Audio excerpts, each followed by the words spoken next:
የአፋብኃ የአማራ ፋኖ ብሔራዊ ኃይል የሚኒሊክ እዝ እጅግ የሚደንቅ የትግል እንቅስቃሴ ውስጥ ነው የቆየ። በዚህም ረገድ በዋነኛነት በሰሜንና ደቡባዊ ወሎ በዛሬው ዕለት ቤት አማራ ላይ ሲደረግ የቆየው ትንቅንቅና ትግል የሚደንቅ ነው።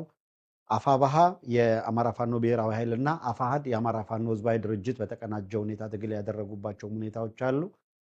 በጣም ግሩም የትግል እንቅስቃሴዎች ነበሩ። የአንድ ያገዛዙ ጀነራል ያደረገውን ንግግር እናስቀድማለን። ቀዳሚ እሱን እናደርግና ከዚያ በየደረጃው እንመጣለን። ያገዛዙ ጀነራል ስርዓቱ እየገጠመው ያለውን ውድቀት በተመለከተ ምንድነው ያለው አመለካከት፣ ምንድነው ያራመዱ አገዛዙ ያለበት ሁኔታ ምንድነው የሚለውን በአጠቃላይ በደንብ ይነግረናልና እሱን እስኪ እናስቀድም። ይሄንን ጀነራል ተብየውን እናስቀድመውና ምን ነገራችን ነው። አባቶች ልጆቻችሁን አስገቡ። በሬ ገዝቼ እሰጣለሁ በሉ፣ 100 ሺህ እሰጣለሁ በሉ፣ መታት ወርቅም በሉ የሚለው መልእክት ከባድ ነው። ይሄ መሆን መቻል አለበት። አባቶች ብቻ አይደለም፣ መንግስት ራሱ ያቋቁማል። እኔ በብዙ መድረክ ላይ አባቶች አንገት ደፍተዋል። እንዲያውም እዚህ ነው ጥሩ በድፍረት እንትን እያሉ ያሉት ያየሁት። አንገት የደፉበት ምክንያትም እነሱም የችግሩ ጽዋ ተቀባይ ስለሆኑ ነው፣ ተካፋይ ስለሆኑ ነው፣ ስለሚገደሉ ነው። ክፉ ነገር አይተናል በሌሎች ወረዳዎች። እኔ አሁን እዚህ አልናገርም፣ ታሪክ ያወጣል። ስለዚህ ችግሩ ያለው እዚህ ነው እንጂ ሌላ መለስና ከመጀመሪያው አንድ ጊዜ ምን ይላል መሰላችሁ? አባቶች ሰብስበው ነው እንግዲህ ህዝቡን ሰብስበው ነው ልጆቻችሁን ጫካ ያሉትን 100 ሺህ እንሰጣችኋለን በሏቸው እንዲመለሱ። መንግስትም ቢሆን ይላል፣ መንግስትም ቢሆን ያቋቁማል፣ 100 ሺህ እሰጣችኋለሁ ይበል፣ ኑ በሏቸው። አሁን የሚላስ የሚቀመስ የሌለውን አርሶ አደር 100 ሺህ እሰጥሃለሁ ተመለስ በሉት። የመዋጋት ሞራል የለም ስንላችሁ ነበር። በተሰማሩበት መስክ ዱቄት ሆነው ነው የሚበታተኑት የአብይ አህመድ ሰራዊት። ጀነራል በለው ኮሎኔል በለው በየቦታው የሄደ ተዝረክርኮ የትም ሩጦ የሚያመልጥ ብቻ ነው ያለው። ሾዋፕ የሚያደርገው እዚህ ቦታ ሰራዊት አስመረቅን፣ እዚህ ቦታ እንደዚህ ያደረግን ምናምን ሲል የምትሰማው የጨነቀው ዕለት ነው፣ የጭንቅ ነው። ያለ ምክንያት አይደለም። ይሄንን ስንላችሁ ሲጨነቅ ነው አገዛዙ ይሄንን የሚለው። እስኪ 100 ሺህ ሰጣቸው፣ ከዛ እሺ 100 ሺህ ሰጣለሁ ብሎ አምጥቶት ምንድነው 100 ሺህ ፍራንክ ቸግሮኛል ብሎ አይደለም ጫካ የገባው ፋኖ ነው። እራሱ ይሄ ጀነራል የምትሏቸው የአብይ አህመድ ወታደሮች የራሳቸው ወታደሮቹ ንቃተ ህሊናና ያሉበት ደረጃ እኮ የሚገርም እኮ ነው። በእነዚህ ሰዎች ነው ወይ እነዚህ ናቸው ወይ አገሪቷን የሚዘውሩ እነዚህ ናቸው ወይ የአገር ደህንነት የሚያስጠብቁ ጀነራሎች? እስኪ እንድገመውና ስሙት። 100 ሺህ ሰጣችኋለሁ በሉና ፋኖች ወደ ተመልሰው ጦርነት ይቅርልኝ እያለ ነው ያለው። አባቶች ልጆቻችሁን አስገቡ። በሬ ገዝቼ እሰጣለሁ በሉ፣ 100 ሺህ እሰጣለሁ በሉ፣ መታት ወርቅም በሉ የሚለው መልእክት ከባድ ነው። ይሄ መሆን መቻል አለበት። አባቶች ብቻ አይደለም፣ መንግስት ራሱ ይበቃል። በሬ ገዝቼ እሰጣለሁ በሉ፣ 100 ሺህ እሰጣለሁ በሉ፣ መልሳችሁ አምጡልኝ። እንዴ ሌላ ዓለም እንደዚህ ሰምታችሁ ታውቃላችሁ? ጀነራሎች ወጥተው ለታጣቂ ኃይሎች በሬ ገዝቼ እሰጣለሁ በሉና ትጥቅ የወጡትን መልሱልን ብለው ዓለም ላይ እንደዚህ አይነት ነገር ሰምታችሁ ታውቃላችሁ? ከአብይ ጀነራሎች ውጪ እንደው በኢትዮጵያ ውስጥስ በታሪክ እንደዚህ አይነት ነገር ሰምታችሁ ታውቃላችሁ? ለትጥቅ ትግል ወጥቻለሁ የሚለው አካል ጋር ፖለቲካ ዓላማ ካለ ትደራደራለህ፣ የሆነ ነገር ልታረግ ትችላለህ። እና አንደኛውም ሰምታችሁታል ከዚህ በፊት ሸኔ የሚባለው ለምነው እንደዚህ ነው ያመጡት፣ እናንተም ሂዱና ለምኑ እንደዚህ አድርጉ ይላል። ከዛ በሌላ መድረክ ደግሞ ሲፎክሩ ትሰማቸዋላችሁ። አለቀ፣ ጠራርገነዋል፣ አጥፍተነዋል፣ የለም ይልሃል። ዞር ብሎ ደግሞ እንደገና ተመልሶ ደግሞ ይሄንን ይልሃል። እንደዚህ ያሉ ኃይሎች ጋር ነው በእውነቱ ትግል እየተደረገ ያለውና ምን ያለ ጅል ነው ይሄ እንደው ጀነራል ነው ወይስ ወይ በሬ ሰጣችኋለሁ በሉ 100,000 ሰጣችኋለሁ በሉ መንግስትም ያቋቁማል በቃ እሱ በርግጥ እኮ ተጨንቆ ነው ሰራዊት ያመጣል ዱቄት ያመጣል ያስገባል ዱቄት ምን ያድርገው ህዝብ ከነሱ ተነጥሏል በያዳራሹ ያመጡ ልክ የነሱ አጋዥ የነሱ ደጋፊ እንደሆነ የሚያስመስሉትን ነገር ተረት እንደሆነ እስቲ ሁለት ቪዲዮ እናሳያችሁ እንዴት ከህዝብ ተነጥሎ የአብይ አህመድ ሰራዊት ብትንቱን ይወጣ እንደሆነ ከህዝብ የተነጠለ እንደሆነ በተራ ፕሮፓጋንዳ እቺ አሚኮ እየቆራረጠ ካድሬ ያሰማራቸውን ካድሬ አዳራሽ ውስጥ እያስቀመጠ የሚያናግረውን አይደለም ከጀነራሉ ቀጥሎ ያለውን ደግሞ አዎ እና ምን ያህል ህዝቡ ከማጋ ነው ያለው የሚለውን ማወቅ ከፈለጋችሁ አሁን የዛሬ አስገራሚ ድል የተቀናጀው አካባቢ አሁን በዝርዝር መጣበታለሁ ብያችኋለሁ ህዝቡ ከማን ጋር እንደሆነ አይታችሁ ትፈርዳላችሁ የአብይ አህመድ ሰራዊት ደግሞ ይወላችሁ ጎበዝ በእውነት በምንም ሁኔታ ውስጥ እናንተ ጋር የቀረብን ያለ ነው አንድ ሚዲያ ጠንከር ያለ ሚዲያ ያስፈልጋል በእያንዳንዱ አርሶ አደር ቤት የሚገባ ያስፈልጋል ሳተላይት ያስፈልጋል እያልን እየጮህን ያለንበት ምክንያት ትግሉ የፕሮፓጋንዳ መስክ ከፍተኛውን ስፍራ ይዟል አለምሸት ደግፌን በቀደም ሰምታችሁታል ወገ 20% ነው አለ ትንቅንቁ ሚዲያ ላይ ነው አለ ፕሮፓጋንዳ ላይ ነው አለ ኢኮኖሚ ላይ ነው አለ ኢኮኖሚ የሚል ይሄኛው የተሰጣቸው ኦሪንቴሽን 100,000 ሰጣለው 50,000 ሰጣለው ይሁን ማስረሻ ሰጤን ያባበሏቸው በዚህ ነው እነ ጸዳሉን ያባበሏቸው በዚህ ነው 100,000 ይሰጣል 200,000 ይሰጣል 1 ሚሊዮን ይሰጣል መሬት ይሰጣል ያለ ነው ያባበለ ሄደው መሬት ፍለጋ መደራደሪያ ፈልገህ የገባ ካለ ጥርግ በል ምንም አትሰራም ጫካ ውስጥ በቃ ይሄው እየተጠራ ነው መሄድ ትችላለህ እኛ ደግሞ እንደ ሚዲያ የነገርናችሁ ስርዓቱ ይሄን የሚያደርገው ገንዘብ መድቧል በቢሊየን የሚቆጠር ገንዘብ ማማለያ ነው የሚሳካ አይደለም እኮ የሚያማልላቸው 2 3 4 5 ያይዘው ይሄዳሉ ከዚህ አካባቢ ይሄን ያክል ፋኖ ሄደ ይላል ገንዘቡን ተቀባብሎ ተመልሶ ጫካ ነው ያለው እንደው አመጣ ነው ብሎ አራግቦ የሆነ ነገር ለማድረግ ይሞክራል እንኳን በፋኖ ላይ በራሱ ላይ ተጽዕኖ የማይፈጥሮ ነው ያገኘዋል አሁን ማስሬክ ከሶስት አጃቢ ጋር ምናምን ወሰደው ካፒቴኑ ምናምኑ መሪው ምናምን ብሎ ሆ ከበሮ መጥቶ አቃለተ እንኳን በፋኖ ላይ በራሱ ላይ ተጽዕኖ መፍጠር የማይችል ሰው እንደሆነ አየው ዜሮ ተጽዕኖ አጫጫው በቃ ምናምን ድርጅት ወስደናል ለማለት ነበር አልሰራም ይሄ እንዳይሰራ የሆነው ግን በተለይ መሬት ላይ ያለው እንዳለ ሆኖ ከፍተኛ የሆነ አገዛዙ ሊጠቀምበት የነበረውን የፕሮፓጋንዳ አብዮት ማክሸፍናል ይሄን ለማክሸፍ የሚሰራው ስራ ህብረተሰቡና የትግሉ ሂደት በተመለከተ በደንብ ተገናኝተው እንዲሄዱ ለማድረግ ሚዲያ ወሳኝ ሚና አለው ስትደግፉን የማይቆጫችሁ ለዛ ነው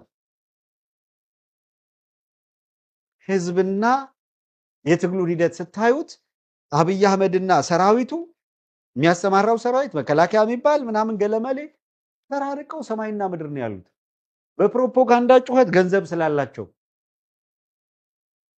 ለጊዜው በማናቸው መልኩ አሳክተው ከሳተላይት ላይ እንዳንቆይ ስላደረጉ አጋጣሚውን ለመጠቀም ሞክረናል ያለ የሌለ ከለሊት ምንችለውን ያደረግን ያለ ነው እነዚህን ክፍተቶች መሙላት ከቻልን ከናንተ ከደጋፊዎቻችን ጋር ተባብረን ይሄ አገዛዝ ከዚህ በላይ በፍጥነት እየጨለመበት እየፈረሰ የሚሄድ ነው ባጭር ጊዜ መቋጨት ይቻላል አለበለዚያ ሲጋልብብህ ነው የሚኖረው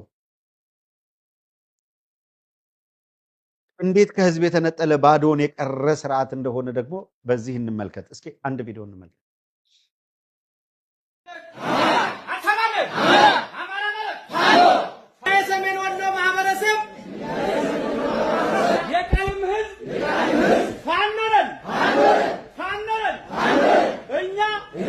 የሰሜን ወሎ የሰሜን ወሎ ማህበረሰብ ፋኖ ነን እኛ የሰሜን ወሎ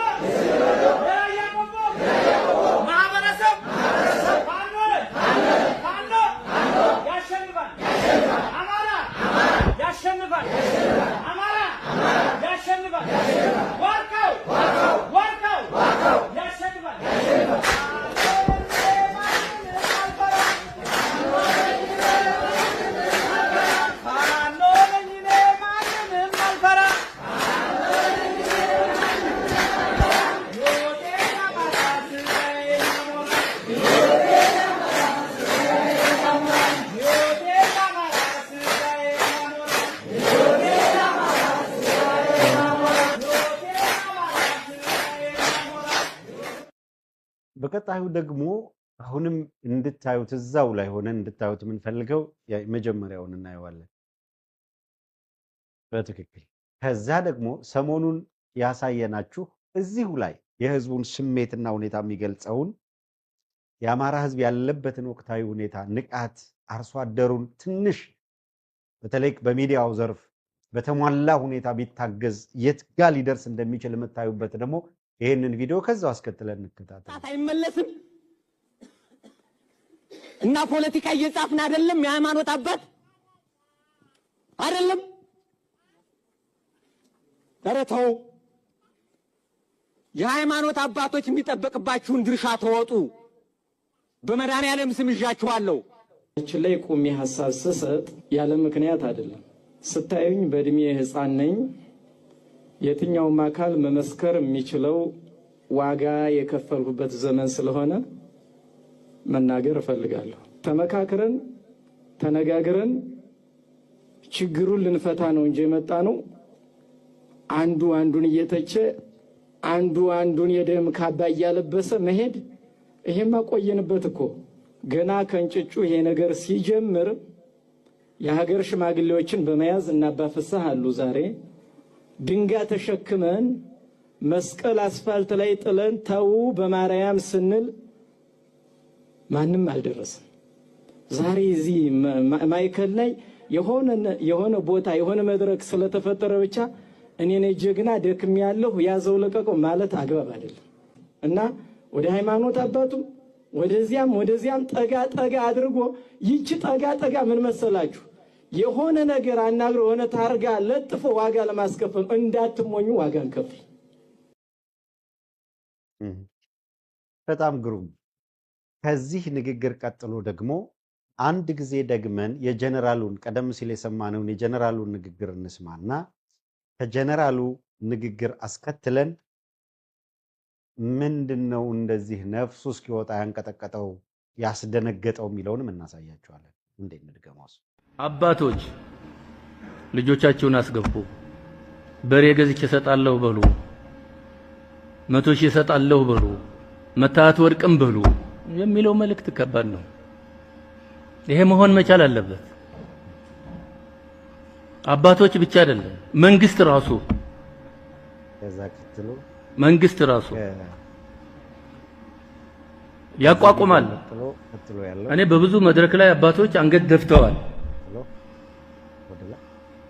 እንዲያውም እዚህ ነው ጥሩ በድፍረት እንትን እያሉ ያሉት ያየሁት።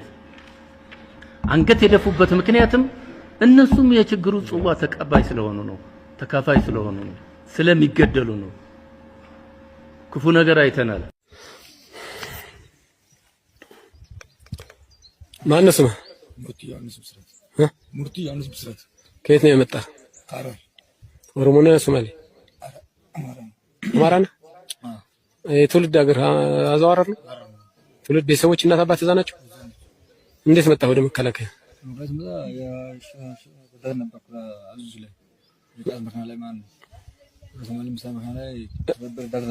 ረዳት ነበር። እሺ ከላይ መኪና ተበላሽቶ መጡ በፓትሮል እኔ ዞር ወደ ማን ነው እሺ ወደ አውራ ቀበሌ መጡ። እነሱ መጣቃ ነበርኩ በዛን ጊዜ ወንታ ከዛ መጣቃ እንታውጣ ብሎ ወሰዱን። ከዛ ገባ ቀበሌ ገባ አፍሪካ ልጆቹ ታያዙ ነበሩ ልጆቹ ማለት ነው። እሺ ከዛ ወደ ሽልቆ መጣን ሰልጥነን መጣው ልጅ ማለት ነው። ኦኬ ስንተኛ ክፍለ ጦር ነው? 25ኛ 3ኛ ረምት። ኦኬ ቤተሰቦች አሁን መማረክ ምናምን ሰምተዋል አይደል? በህይወት አሉ ቤተሰቦች አሉ እዛው ሐረር? እስኪ ንገራቸው። ሰላም ነኝ እኔ እንደዚህ ከፋኖ ጋር የሚለውን በቃ እሺ ቀጥል። እስኪ አብይ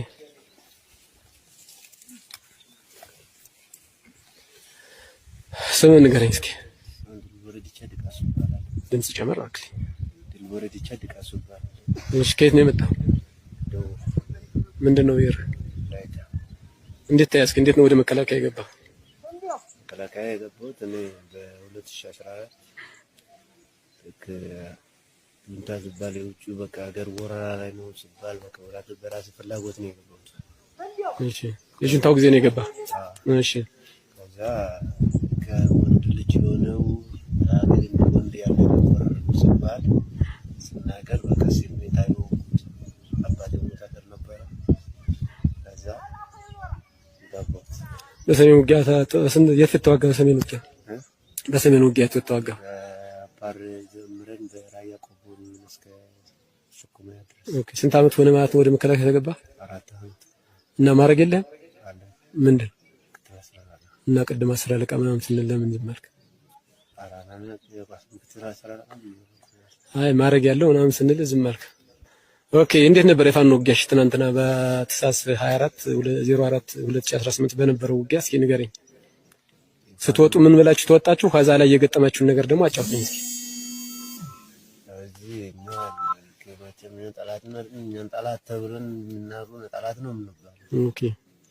ከዛ ልክ እኛም ዋጋን ብለን ተደሰውን ቢጀን መጣን ከአመራሮች ጋር ማለት ነው።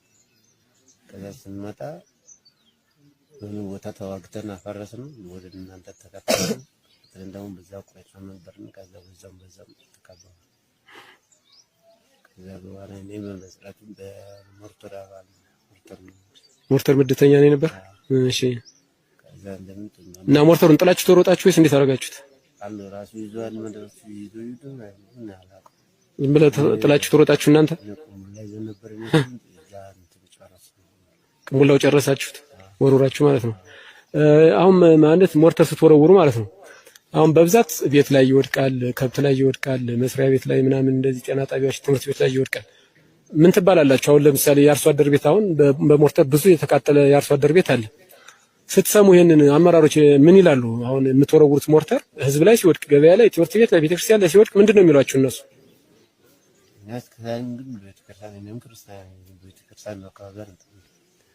መጥመድ ሳይሆን አሁን የምትወረውሩት ማለት ነው። የምትወረውሩት በአብዛኛው ማህበረሰቡ ላይ ነው የሚያርፍ ሞርተሩ። አለቅድና አለ ፕላን ነው የምትወረውሩት።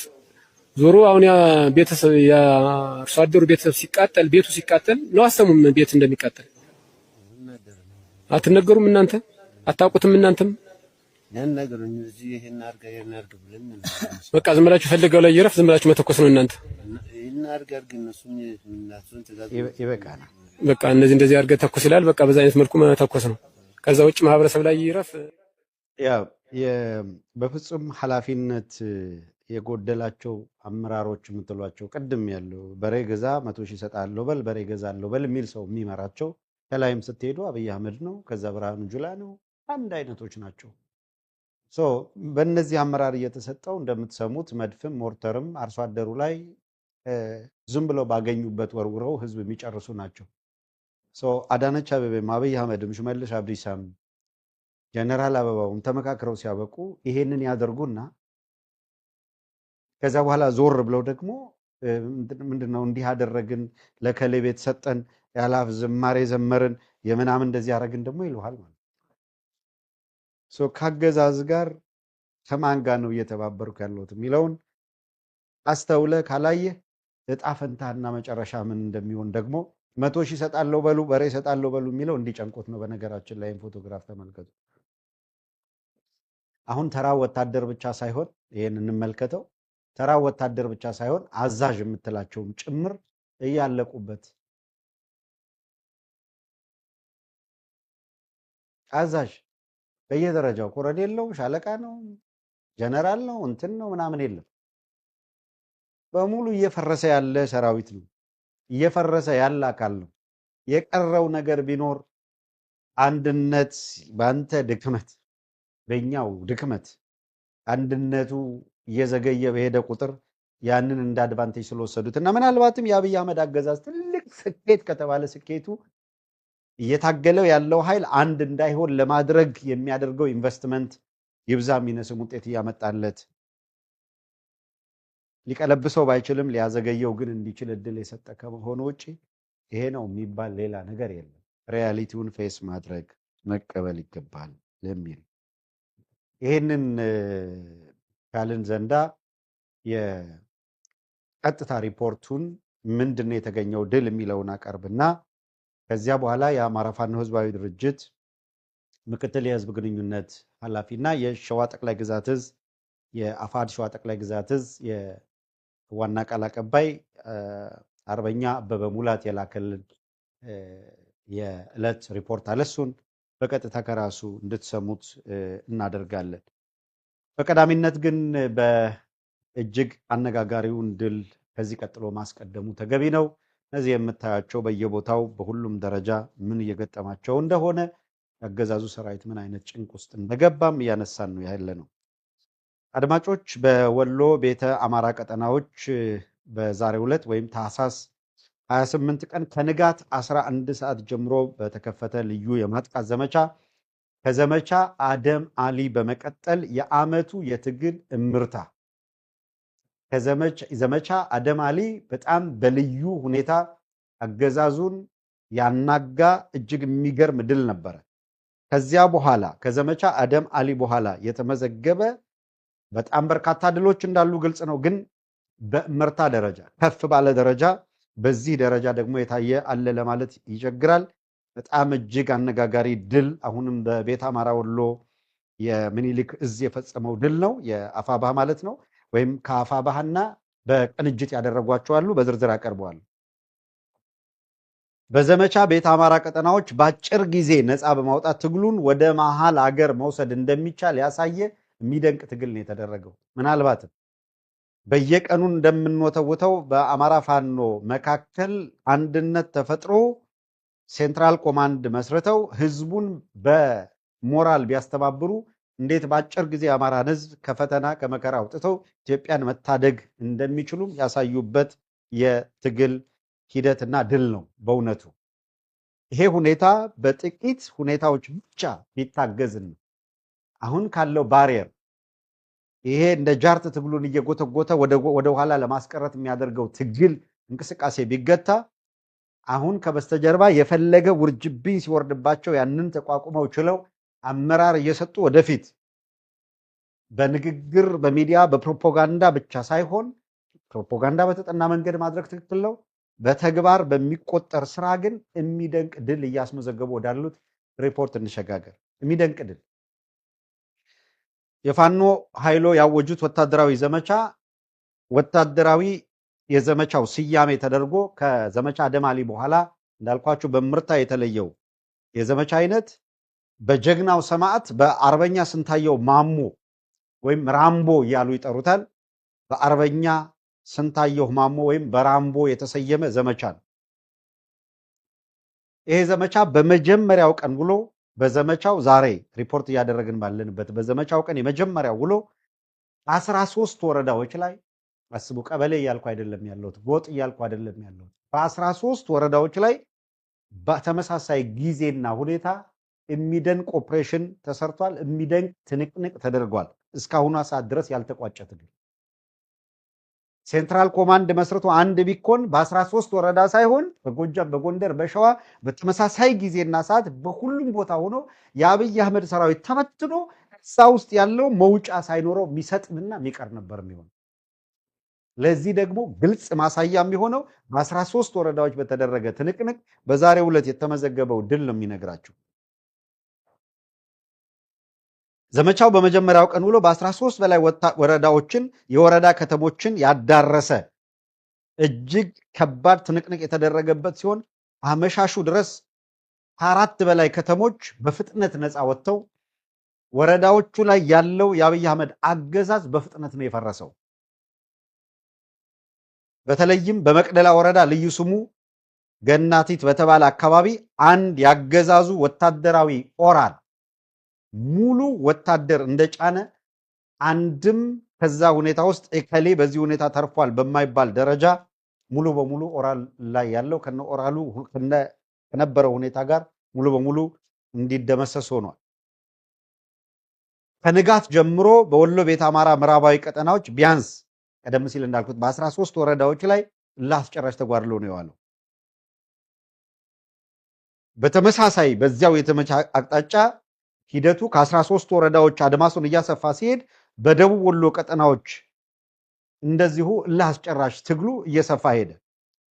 በሰሜን ምስራቅ እዝ 801ኛ ኮር ማዘዣውን ደሴ ከተማ ያደረገው በአየር ወለድ ኮማንዶ 105ኛና 107ኛ ክፍለ ጦር ኮማንዶ አባላት በፋኖ ኃይሎች የተቀናጀ ማጥቃት ከፍተኛ ጉዳት ማስተናገዳቸውን ተከትሎ አገዛዙ መያጫ መጨበጫ እንዳጣው በቀጥታ ከግንባር የደረሰን መረጃ ያመለክታል።